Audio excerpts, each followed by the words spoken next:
Ciao compari, siamo Pippo. Les élites locales siciliennes face à la colonisation romaine. Lecture de deux textes du 1er siècle avant notre ère. Quand on pense à la colonisation romaine et aux indépendantistes siciliens, on pense directement aux deux guerres d'indépendance connues sous le nom de guerre servile ou guerre des esclaves. La première guerre dirigée par Eunus, prophète et roi de Sicile, et la deuxième par Salvius Tryphon, lui aussi prophète et roi de Sicile. Ou bien on pense à la révolte sicilienne, grâce à laquelle l'Empire romain a bien failli ne jamais exister. Mais il n'y a pas que la guerre qui a permis aux Siciliens de s'opposer à Rome. Du début jusqu'à la fin de la colonisation romaine, le peuple sicilien refusera la romanisation. Et cela passera surtout par la langue. Dès que vous arriviez aux environs de Naples, vous arriviez en territoire sicilien, et tout le monde parlait le grec. La majorité des Siciliens écrivaient en alphabet grec, tandis que d'autres écrivaient en alphabet punique. Et lorsque les Imazirun, donc les Berbères, inventeront la langue romane d'Afrique, beaucoup de Siciliens à l'ouest décideront d'apprendre cette langue. Mais ce qui va nous intéresser, c'est le rôle qu'ont joué les élites locales siciliennes. Il faut savoir que les personnes qui étaient en charge du prélèvement des impôts n'étaient pas romaines, mais siciliennes, autochtones. Les élites locales devaient prélever tous les ans 10% des récoltes. Cependant, parmi ces 10% de récoltes prélevées, la plupart du temps, les Romains prenaient uniquement ce dont ils avaient réellement besoin, et les élites locales pouvaient garder le reste. Par exemple, si les Romains avaient besoin d'uniquement 70% des récoltes prélevées, les élites locales pouvaient garder les 30% restants. Ce genre de procédé était utilisé par les colons romains afin d'obtenir les bonnes grâces des élites locales, tout en détournant la colère du peuple vers les élites locales. Cependant, ça ne s'est pas du tout passé comme prévu. Faut savoir que si jamais un collecteur d'impôts prenait plus de 10% des récoltes à un fermier, grâce à la Lex Ieronica, il était remboursé. Mais du coup, les fermiers et les élites locales ont trouvé un terrain d'entente. Les élites prélevaient bien plus que 10% et gardaient ce que Rome ne prenait pas. Ils pouvaient ensuite vendre les récoltes et s'enrichir. En échange, les fermiers allaient se faire rembourser. Au final, les fermiers ne perdaient rien et les élites étaient gagnantes. Les fermiers étaient remboursés par le gouverneur, donc c'est Rome qui remboursait. Cicéron lui-même doutera de l'honnêteté du gouverneur de Sicile. Il est fort probable que les élites siciliennes avaient réussi à corrompre le gouverneur.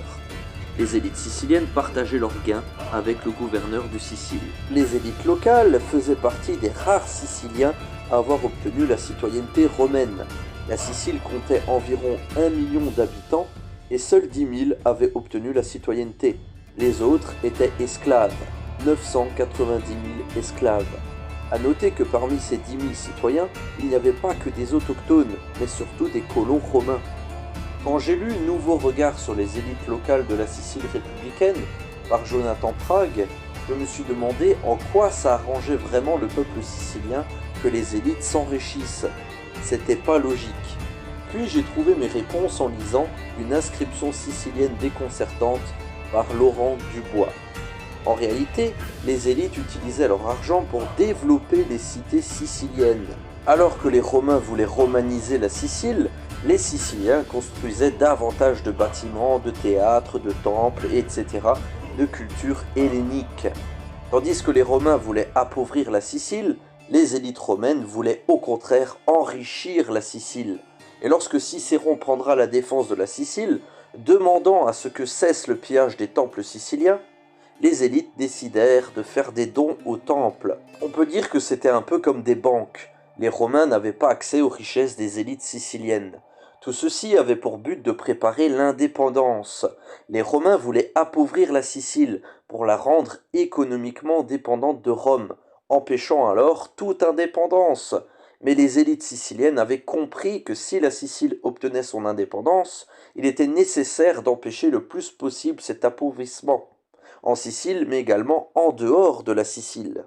C'est ce que nous apprenons grâce à une plaque de bronze découverte à Malte et datant du 1er siècle avant notre ère. Et je vais vous lire ce qui a été écrit sur cette plaque. En témoignage de la bienveillance et de l'hospitalité publique envers Démétrios, Syracusain fils de Diodotos, et ses descendants sous la prêtrise de Iéta, fils de Iéta, et sous l'archontat de Décréo et Cratéto.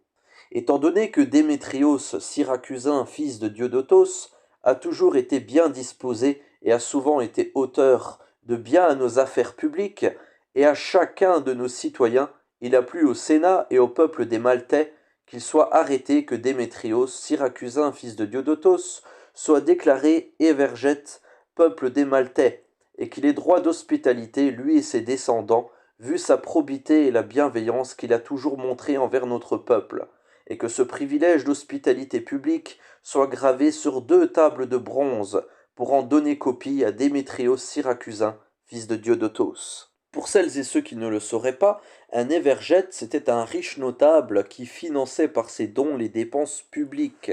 Et là, c'est ouf, parce qu'en vrai, déjà, c'est super rare que quelqu'un fasse ça, mais en plus, généralement, c'était pour sa propre ville, la cité dans laquelle tu vis. Là, ce Démétrios, il l'a fait pour l'île de Malte, alors qu'il était syracusain. Cependant, il y a quand même quelque chose d'important à savoir et qui pourrait potentiellement nous expliquer pourquoi ce Démétrios a fait ça. Il faut savoir que les premiers habitants de l'île de Malte, c'étaient les Sicanes, tout comme pour la Sicile, et en réalité, les Maltais sont des Siciliens. Et sans doute que Démétrios, il en avait totalement conscience. Alors je vais vous lire un deuxième texte un peu plus long qui date lui aussi du 1er siècle avant notre ère. Cette fois-ci, c'est un syracusain, donc toujours un Sicilien, qui a fait plusieurs dons à la cité d'Alaèse, située au nord de la Sicile. Et du coup, ce n'était pas sa cité à lui. Sous les prêtres de Zeus, Doréthéos, fils d'Apollonios Slab, d'Apollon Apellénas, fils de Zoupouros Cra, et Diogénès, fils de Diodoros, le premier jour du mois Éloréos, président Diodoros, fils de Dasos père. Il a plu à l'assemblée comme il avait plu au conseil qui émane du sanctuaire d'Apollon, conseil constitué, donc là c'est une liste de 15 boulottes, attendu que Néménios, fils de Néménios Ouste Daphnis, est, comme tout le monde le sait, plein de dévouement à l'égard des prêtres d'Apollon, et qu'il se trouve avoir rendu de nobles services à l'association des prêtres d'Apollon, de toutes les façons possibles, soit par ses propos, soit en accomplissant des actions importantes et fort utiles aux prêtres d'Apollon, et en faisant dans la vie publique ou dans la vie privée des actes dignes de ses qualités d'homme et de sa noblesse et de la vertu de ses ancêtres. Et comme d'autre part il est juste que ceux qui sont excellents parmi ceux qui font preuve de leur dévouement obtiennent honneur et place de choix, et que leur souvenir demeure immortel chez ceux qui ont profité de ces largesses. Pour ces raisons, place à l'assemblée des prêtres d'Apollon, comme il a plu au conseiller que Néménios, fils de Néménios Ouste Daphnis, soit déclaré bienfaiteur, que l'on érige et que l'on consacre sa statue en bronze, soit dans le sanctuaire d'Apollon, soit dans la basilique, à l'endroit où il le voudra lui-même, avec l'inscription suivante. À tous les dieux, l'association des prêtres d'Apollon a consacré la statue de Néménios, fils de Néménios Ouste Daphnis, leur bienfaiteur, en remerciement de sa vertu et de son dévouement à son égard, afin que soit parfaitement connu des générations futures que les prêtres d'Apollon peuvent remercier et honorer leur bienfaiteur à proportion de leurs bienfaits. Que les trésoriers diodoréens débloquent la somme pour la statue, et qu'après avoir fait graver ce décret sur 2 plaques de bronze, il en consacre une dans le sanctuaire d'Apollon, à destination du Pranaos de Zeus, et qu'il lui remette l'autre en main propre. Vote qui propose que Néménios, fils de Néménios Ouste Daphnis, soit déclaré bienfaiteur. 825 prêtres sur 825 votent pour. Qui s'y oppose? Aucun. Il faut savoir que ce texte est assez spécial. Déjà, Néménios, fils de Néménios, c'est typiquement sicilien à l'époque. Les Siciliens reprenaient le prénom de leur père. Et c'était typiquement sicilien parce que ça se faisait pas ailleurs dans le monde grec. Après, bien sûr, je dis monde grec, mais les Siciliens n'ont jamais été grecs. Comme l'a toujours dit Diodore de Sicile, il y a eu 3 civilisations. La civilisation grecque, la civilisation sicilienne et la civilisation romaine qui ont été côte à côte. La civilisation sicilienne rivalisait avec les 2 autres et se distinguait totalement. Autre chose intéressante, on voit que le dénommé Néménios avait un surnom. Et ça, c'était typiquement sicilien aussi. Vu que tout le monde reprenait le prénom de son père, Faut savoir que dans une même cité, souvent les gens, tout le monde avait le même prénom. Du coup, les Siciliens, pour se distinguer, la plupart du temps avaient un surnom.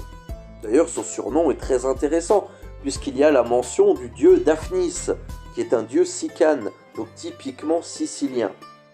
Le texte a été écrit en dialecte dorien, et parlons quand même de cette statue, de ces 2 plaques de bronze.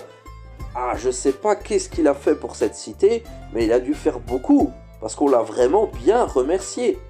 Chose encore très intéressante, et on va terminer là-dessus, on a quand même 850 prêtres qui se sont réunis. C'est une dinguerie. Il y a rarement eu autant de prêtres au même endroit à l'époque. D'ailleurs, ces 850 prêtres font que beaucoup de chercheurs, dont Laurent Dubois, ont carrément douté de l'existence de ces textes. Ils se sont dit, mais si ça se trouve, tout ça est faux, c'est falsifié, c'est pas possible. Et pourtant, si. Bref, pour finir, quand on parle d'indépendance, d'indépendantisme, de colonisation en Sicile, on parle bien souvent des guerriers, des militaires, des soldats, des guerres d'indépendance. Mais on oublie qu'au sein du peuple, au sein des élites, il y avait plein de méthodes, plein de techniques afin de s'opposer aux colons, afin de s'opposer à Rome. Et c'est ce que nous ont démontré ces élites locales. On peut le dire, nos ancêtres sont vraiment pleins de surprises. Si cette vidéo vous a plu, n'hésitez pas à la liker, à vous abonner si ce n'est pas encore fait, et puis à activer la petite cloche pour avoir les notifications. Comme ça, vous serez prévenu quand je sors une vidéo.